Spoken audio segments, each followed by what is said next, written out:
Hello and welcome to my channel. My name is Abdullah Kamil and this is the second video on the Smart Small Business System. In this video, we're going to be discussing in a bit of detail the data model or the entity relationship diagram, the ERD, and that is basically how all the tables are connected together. We're going to also be discussing, the order of data entry, so what goes in first, what goes in last, and that is more tied up to using a blank template. We're going to be also looking at, some of the advanced calculation we utilized in this system and how they came about, basically. The system was designed to help you manage your small business financials from inventory management and cost management to pricing management. And we would like to ultimately achieve the position where we can use this system also to monitor the health of your business. And to achieve that, the system had to be designed in such a way that it follows the business processes and workflows. So the system needs to be broken down into multiple tables, but those tables should speak to each other, should be logically related to each other, to make the workflow, work seamlessly between all the segments within the system. So if we look at the products table here, and all the text that you see here is basically columns within the products table. And the color codes explained at the top here indicates what each column is. Is it a manual entry? Is it a drop-down list? Or is it a calculation?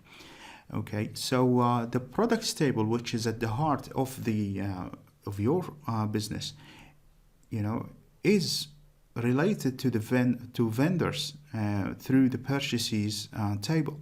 So products get bought from vendors through the purchases table, and this is what is known as a relationship, right?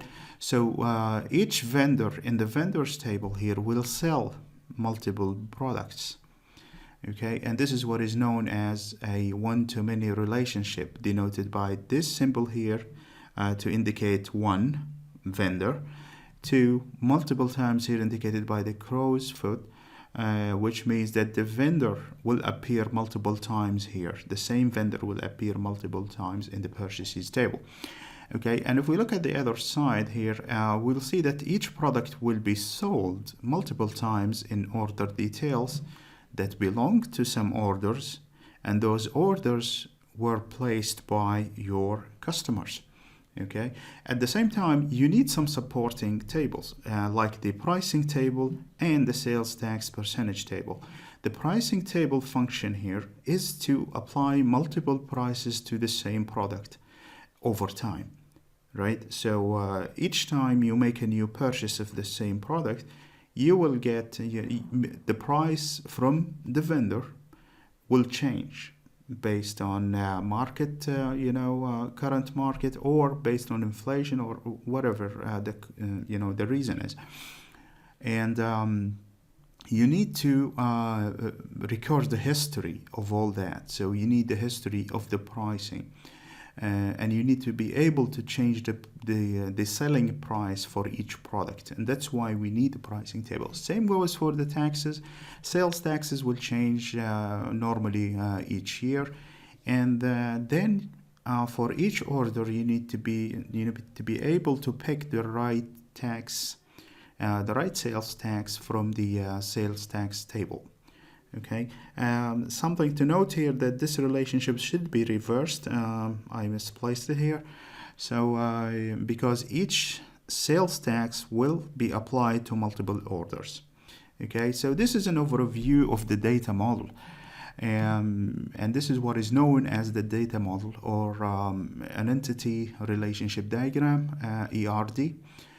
Okay, there are few calculated columns here, 3 in total, I guess, or 4 that are considered complex, okay, with complex concepts to some people. So the first one is the weighted average unit cost, and you see it appear in the products table, the pricing, and the order details. So why it appears 3 times? So what is the weighted average unit cost basically? Basically because you're buying the same product multiple times, and each time the price might be different, and each time the quantities might be different. So, and at the same time you're making, you're answering some orders, right? So you're selling some of the quantities you have. And at sometimes you wouldn't know which one you sold. Were they from the initial purchase, or was it from the second one? So you need to find a way to keep track of your cost, right? And that's where the weighted average unit cost comes in place. So how you calculate the weighted average is basically you sum up all the cost, in dollars, let's say, and divide them by the total quantity bought. And this is just for one product, okay? And you need to be able to do it in, certain times, okay? Because you need to deduct the cost of those that were already sold, okay? So this is where the complication comes in. Okay, so you need to calculate it in the products table because you need to know the current cost of your product, and this is gonna be for the remaining quantities, for the quantity on hand. So the quantities on hand will have this current cost, and this is how you calculate your inventory value. So this is where you can manage your inventory. In the pricing table, you will calculate the weighted average cost, but instead of calculating it at the current time, you will calculate it at the pricing date. Okay, so at the pricing date, you would like to know how much the redistributed cost is to be able to set up a certain markup percentage to come up with your unit price. So just to set your price basically. And in the order details, you need to know how much the weighted average unit cost is to be able to calculate your gross margin, or basically the profit on the goods sold. Okay, so that's why you need 3 instances of the same calculation, and each time it's filtered in a different way, let's say. Okay. The other calculation that is a bit complex is the tax percentage and also the unit price percentage. So the calculation here, for example, for the sales tax, it is basically how to pick the right sales tax from the tax table based on the order date. So this function will look at the order date and then go to the tax table, pick the right sales tax, and brings it back. The same goes for the unit price. So the unit price in the order details will appear automatically based on the pricing you set in the pricing table. And you will select the right price because you have the order date here. Okay. All right. We have other tables here that are basically just for categorizing the products. And this is basically your data model. Okay, and this describes the logical, kind of the relationship on how the unit price is calculated, and how the weighted average unit cost is calculated as well. So now that we have a good idea on how the data model was constructed, it is time to dive in the system, start using it, see how it goes. So we have now a blank file or a blank system, and I added, the dimensions database, basically all the sheets that you see in blue here. So vendors, products, categories, and customers, because this data doesn't change much. So let's start, working with the system now to see how these things go. So the first thing you need to start with is your purchases. Okay, so you have your products here and you have your vendors, so you can populate your purchases table. So you start selecting, okay, what products you have bought. So you bought this product, and it is a laptop, and the vendor ID, this is the vendor, and the purchase date, let's say 1st of March for this year, and the unit price was 600, and the quantity was, we bought, let's say 4. Okay, we hit tab, we open another row, and we say okay. We also bought let's say 477. It's an LCD monitor, and we bought it from doesn't matter who we bought it from. I mean, we can choose different and we bought it on March 5th, and we bought it with $800, let's say, and we bought 5. Okay, so we can add another product, and this time we're gonna use just a random one here. Okay, right, this is a screen, and I'm gonna buy it from the same vendor, and so it's gonna be the same date. Okay, and we bought it with $900 each. Or no, this is the screen. Okay, maybe we'll just say 400, and we bought 8. Okay, all right, so we bought each product one time only. Okay, so if we go to the products table now, we see those products that we bought have populated the table correctly here as indicated, and everything looks fine. So the quantities on hand are exactly the ones we bought, because we haven't sell anything yet. Inventory value is going to be the same as what is showing up in the purchases table here if you sum them up. All right. Okay, so something of interest that we might see if the price has changed from the vendor. So let's test that. So let's say we bought this, or let's say this screen was the price of the screen increased, okay, over time. So and okay, we say, or let's say we bought it from another from another vendor, and we bought that on March, let's say 12th. We needed to buy more, and we found it to be 550. Okay, and we didn't want to buy much because the price has increased, so we bought only 3. Okay, so, or let's say 4 or 5, doesn't matter, just to see how much the price changed, basically.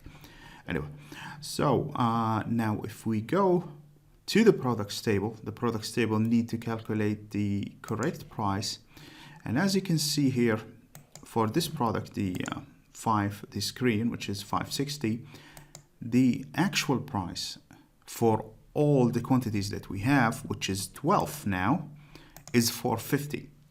But we don't have 450s here in the purchases table. We have 400 and we have 550. But because we still have these quantities, and the total cost was this, which was 5,400. So if you divide the total cost by the total quantity, you will get the 450, and this is what we're doing here. Now this will get updated also when you make more purchases of the same product, and or if you sell some of this product. Okay, so keep that in mind.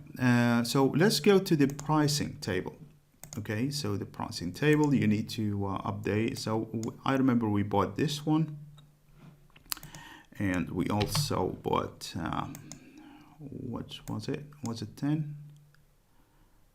No, we didn't buy that. Was 477. Yeah. So we bought that, and this is where we see the date of last purchase, and we bought the 560. Yeah. Okay, so bought the 560, and so these are all the products that we bought.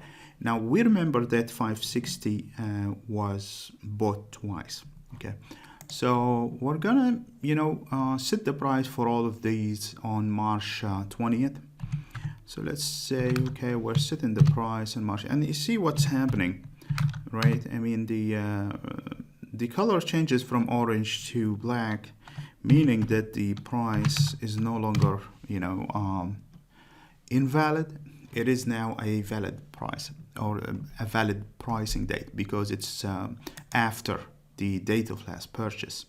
And also there is no pricing date of the same product that happened after this date. Okay, so we get the weighted average unit cost at the pricing date. Now this is also important. If you made another purchase of the same product after March 20th, this weighted average unit cost will not appear, will stay the same, even though you made future, purchases, which is correct, because you need the weighted average unit cost at the time of the pricing. All right, so let's see now, okay, so this is the price without, applying any markup, so basically just the same as the cost. So here you decide, okay, I'm going to add 12% on top of the first one. I'm going to add 15% on top of the next. And on the last one, I'm going to have to put 8% markup. Okay. So you see these changes correctly according to the markup. Now, something to keep in mind that the unit price here, you maybe want more control on how the price is. And that's why you can actually replace all of this and make it a manual entry. Or you can modify the function here with a function called ceiling or function called floor. The ceiling will basically, what it's going to do, it's going to always, round up to the nearest, you decide to the nearest what. It could be to the nearest dollar, to the nearest $10, or to the nearest $20. It depends what you want. Okay, so you can make some changes yourself, or you can make this a manual entry always. But if you switch to manual, you're gonna do manual for everything. All right, and then the quantities in hand will be exactly the same as in the products, because we haven't made any, we haven't sell anything yet. Okay, all right. So our pricing now is done. We move to orders now. Okay, so let's see. So we received an order from a customer. So this is the order number. It's a manual entry. So let's say we're gonna start the numbering with 1001, and the order date was so we priced our products after the on the March 20th, and so we're gonna say, okay, we're gonna do this on March 25th, and the customer who ordered this order was this one. And the sales tax, until now, it doesn't appear. Okay, so we have a problem here. So that's why you need to add the sales tax before you add your orders, or after. I mean, it doesn't matter, but unless you update the sales tax table, this will stay 0. Cool. So if we go to the sales tax, okay, and okay, so all of our transactions in 2020, so we're saying, okay, beginning of the year, we the sales tax became 8.5%. All right. Okay, so if we go back to orders now, we see that the 8.5 is being calculated correctly. But still, the order total is 0 because we don't have any order details. Okay, so now we move to the order details. This is where you start filling up your order with the items for the order. So you select the order ID, and you get the order date automatically, and then you select the product ID. Now we know that we shame that Excel doesn't allow us to select or have a filtered lists. Excel is still weak still very weak in terms of managing lists, and I hope one day they figure out a way to make it, you know, really useful than what it is at the moment. But still, I'm gonna work with what we have. So we bought this, so we're gonna sell this, and at the moment, as you can see here, we have 4 on hand. Okay, before we make this transaction. So currently we have 4. So this guy ordered 1. So you put the and the unit price. We know, we see that the unit price is here, and we see also the unit cost. All right, and the unit cost now, which is the weighted average unit cost, this is gonna be adjusted based on the order date. Okay, so it's gonna be calculated based on the order date. So when you calculate the weighted average unit cost, it's gonna take into consideration all the purchases you made before the order date and all the orders that you have sold before this order date. Okay, so the order date is very crucial here, okay, to give you the correct weighted average unit cost. All right, so are you gonna give a discount here? Probably not. So we're not gonna give a discount. So we have 0 discount, so the total discount amount still stays 0, and we see that the total cost now is actually 600, because we bought on the customer bought only 1, and the weighted average cost is 600. And we have no alerts, and the gross margin we're gonna make on this product is 72. And the gross margin, for those who don't know, is basically the amount of profit you make over these goods sold. You know, anything that you sell, this is how much you're gonna make a profit off of it. But we're not taking into consideration any overhead costs or transportation costs and things like that. I mean, that's the other things that are out of the scope of this system. All right, so this is the first item in our order. Now we're gonna add another item for the same order. That's why we're keeping the order ID the same. We get the order ID, and this time we're gonna select one of those 560s. Where was it? Oh, I'll just write it down myself. Okay, so we see that the quantities on hand is 12, so we're gonna take the guy's gonna buy 2, and because he's buying 2, we gonna give him a discount 2% and see what that equates to. Yeah, let's say maybe I'll give him more, 4%. You earned it. Oh no, gross margin is gonna be too low. Oh no. All right, so okay, sorry, I made a mistake there. I replaced an equation or a function, sorry. All right, so we go back to 2%. Anyway, so we're making $52 on this order. All right, so if so these are the 2 items that the customer ordered in his order.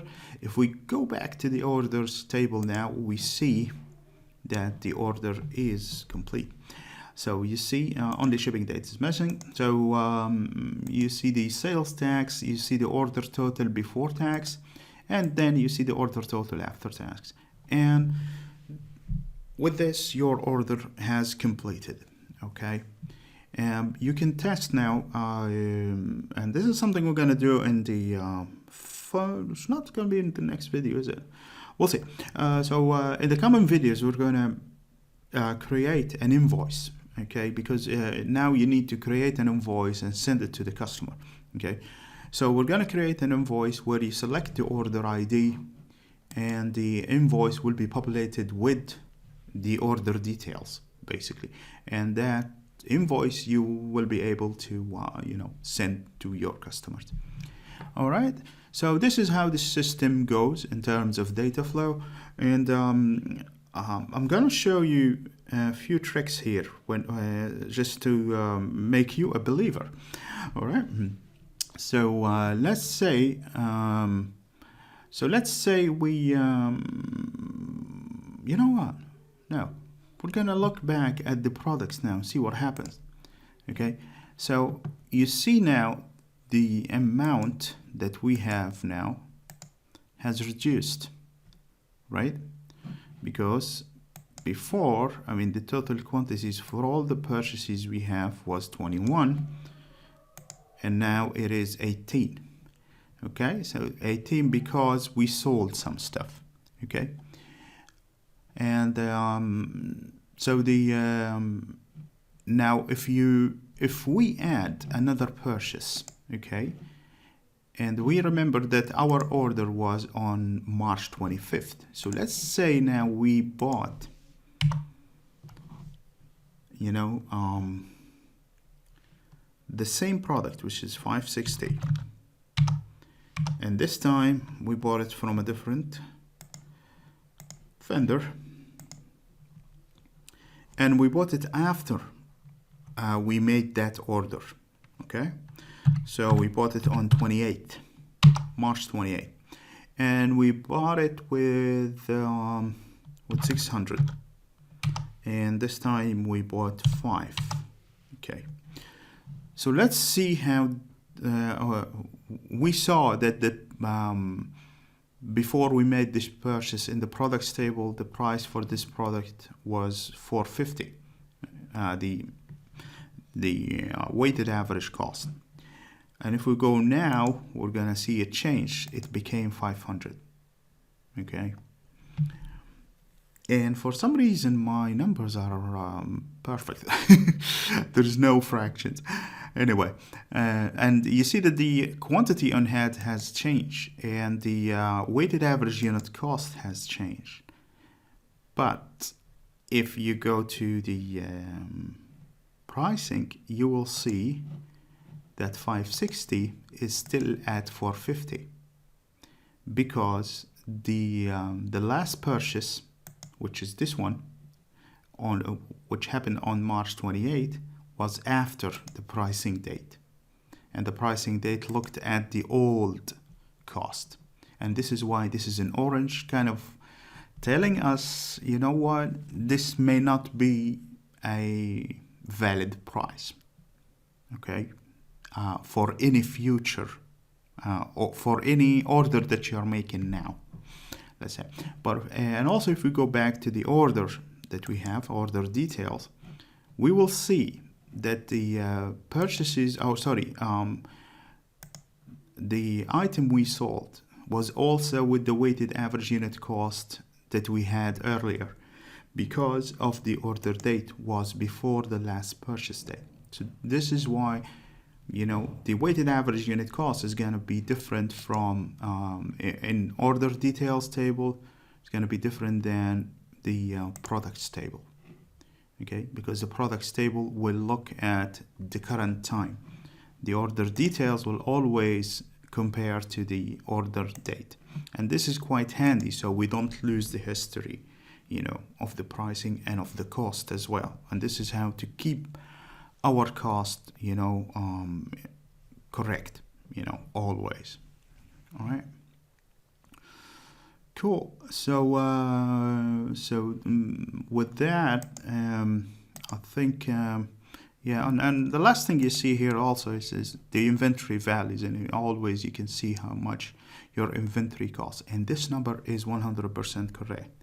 There is no averaging of anything. Even what you see here as a weighted average unit cost is basically just redistributing the cost, leveling the cost over the remaining quantities, basically. Okay.